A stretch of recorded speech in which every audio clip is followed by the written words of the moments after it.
So we are spending $1.2 billion in a fuel subsidy this year, and we're getting from the Ministry of Finance at the mid-year review an additional $570 million, not because there was a shortfall in the budget, because we knew that would happen, but because at the time, being responsible in a decision where to prioritize money, that is what is done. The Ministry of Energy runs an account.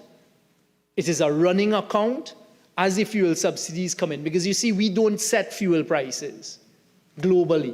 And that's another point that has to be understood. The price of oil, gas, and fuels is a global price. We purchase that fuel. And I'll come in a short while to deal with and to completely put to rest this argument that if the refinery were operating, there would be no fuel subsidy. And if the refinery were operating, there would be less cost to Trinidad and Tobago. And if the refinery were operating, we would be Forex positive. All are completely false.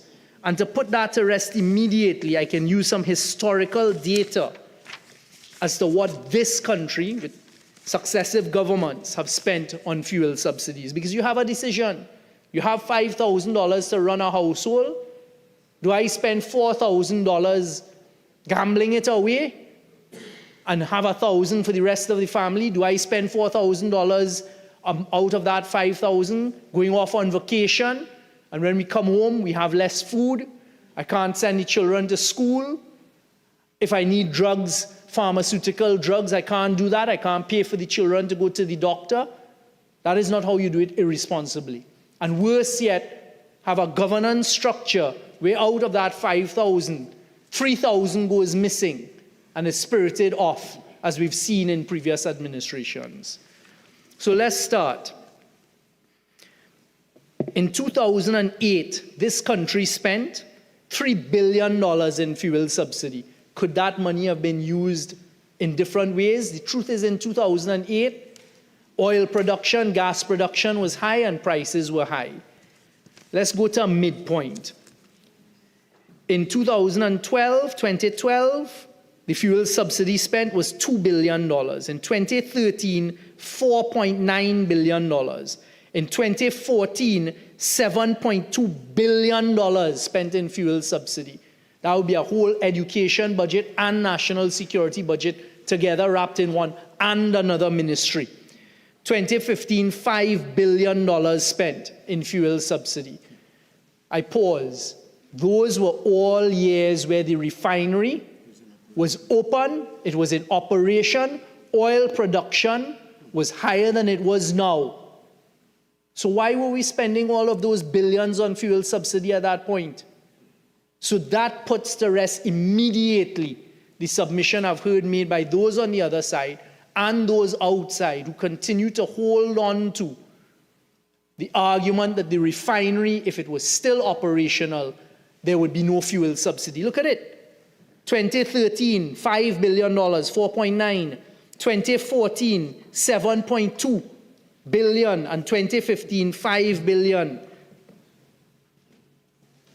In 2019, the fuel subsidy was 1.9 billion. That's how much we spent on a fuel subsidy. It was then reduced in 2020, of course, was COVID. It was 96 billion. 2021, 285. That's not how much the subsidy costs. That is how much out of the budget was put towards the payments of subsidy. So it's a running account. We're always in arrears, and this $579 million is to help us to deal with the arrears.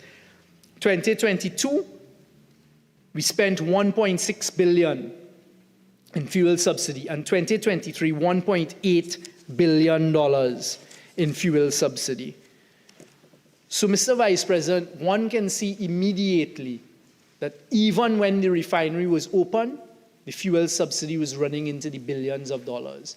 The argument that it was a Forex earner and a net Forex earner as well is completely untrue, because you had to be purchasing almost 100,000 barrels of oil a day using foreign exchange to purchase that crude oil, put it into the refinery.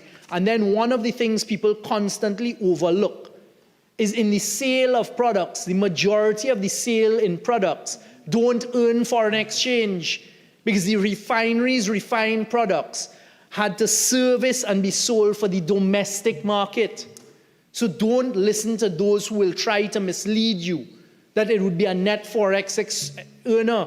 That is completely false.